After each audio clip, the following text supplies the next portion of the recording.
ये साहिवाल का इलाका है।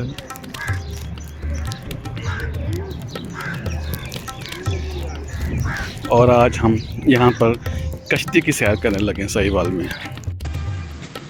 साहिवाल रेलवे स्टेशन के पास बड़ी नहर को अबूर करने के लिए ये कश्ती का एक पुल बनाया गया है।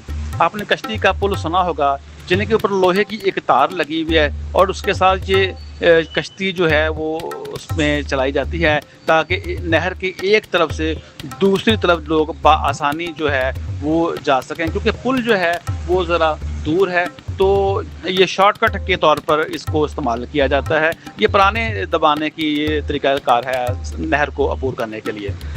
सिर्फ 20 रुपये सर्विस चार्ज लिए उसने मुझे एक किनारे से दूसरे किनारे पे शिफ्ट करने के लिए, और सिर्फ 5 से 7 मिनट लगे।